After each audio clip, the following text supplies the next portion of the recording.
सर्वमंगलमांगल्ये शिवे सर्वार्थसाधिके शरण्ये त्र्यंबके गौरी नारायणी नमोस्तुते नमोस्तुते। स्वागत करती हूँ मैं आप सभी का मेरे चैनल पर। आज मैं आपको सावन के प्रथम मंगलवार में मंगला गौरी व्रत की कथा सुनाऊंगी। तो चलिए सुनते हैं इस व्रत कथा को। अखंड सौभाग्य देने वाली, संतान सुख प्रदान करने वाली, महापुण्य फलदायी इस कथा को आज के दिन अवश्य ही सुनें।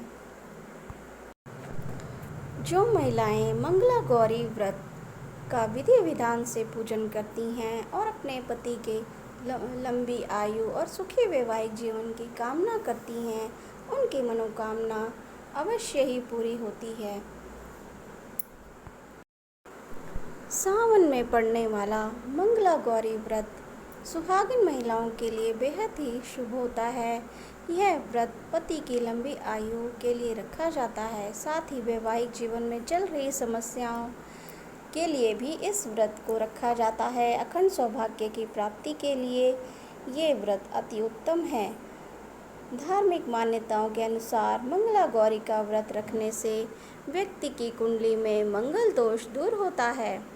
इस दौरान महादेव और माता पार्वती की पूजा की जाती है, जिससे जीवन में आ रही कठिनाइयाँ, परेशानियाँ दूर होती हैं एवं सुख और समृद्धि आती है।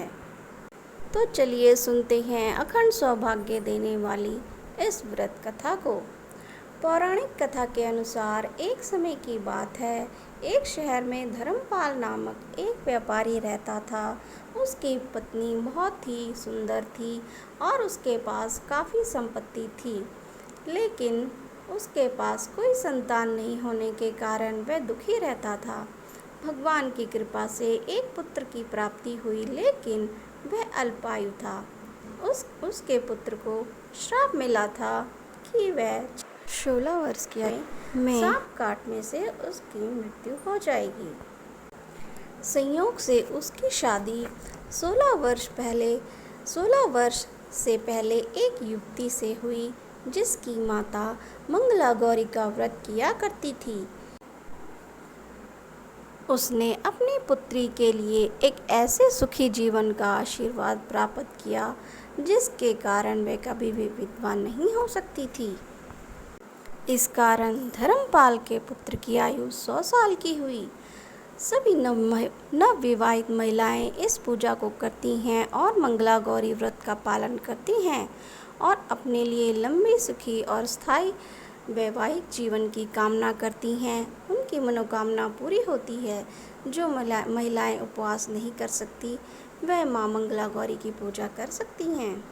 कथा सुनने के बाद विवाहित महिलाएं अपनी सास और ननद को लड्डू दिया करती हैं। साथ ही ब्राह्मणों को भी प्रसाद दिया जाता है।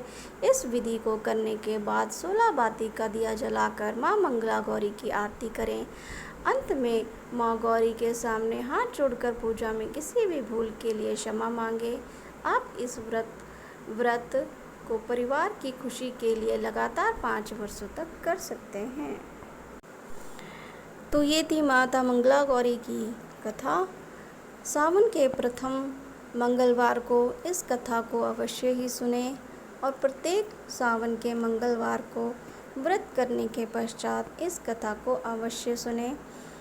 इससे आपके व्रत की संपूर्णता होती है। अगर आप व्रत नहीं भी रखते हैं तो भी इस कथा को अवश्य ही सुने। इससे माता मंगला गौरी की कृपा आप पर और आपके परिवार पर सदा ही बनी रहेगी और आपके जीवन में सुख और सौभाग्य की वृद्धि होगी। तो ये थी आज की कथा।